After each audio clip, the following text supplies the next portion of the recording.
Cyber Monday is sort of one of these things that is just created out of nothing. You know, it's like Valentine's Day. Black Friday becomes Black Weekend. People used to open their stores at 9 in the morning. Now they're opening at midnight. Cyber Monday wasn't anything, and now it's something. So how does that whole world jive out? We always call our Black Friday actually Super Saturday, and the Super Saturday is the Saturday before Christmas. And for us, that's the biggest day of the year. And that's the day when a store that normally will do $6,000 or $7,000 on a Saturday will do $30,000 in one day.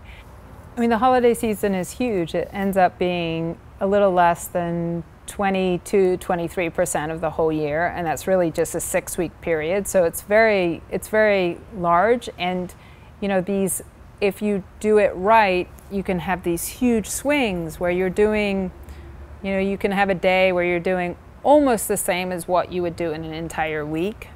What we layered on this year was we did 25% off your entire purchase before midday. And we had lots of discussions, well, does our customer even want to get up before 12? Will it be significant? And a lot of retailers do that because they're in mall settings and they want to get the customer in the door to their store versus the store next door. We're on street corners, but we still felt that it would be a fun way to give something to our customers back that was time related. And it seemed to be very, very effective.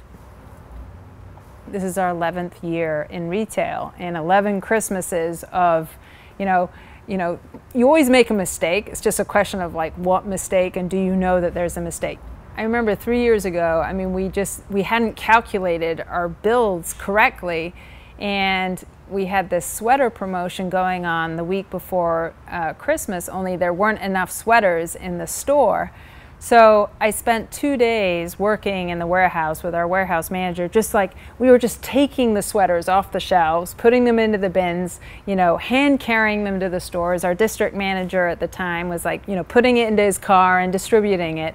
And there were many, many Christmases where we kind of just didn't calculate it, or the demand was so much greater than what we thought that basically we weren't as efficient as we thought we were about getting the product out of the stores, out of the warehouse and into the stores. Black Friday was very, very successful. I mean, last year we were up, I think maybe 30 or 40% on Black Friday. But then on Saturday and Sunday, the business died. So it was almost as if everyone was so focused on Black Friday and did everything on Friday, and then Saturday, Sunday, they stopped shopping.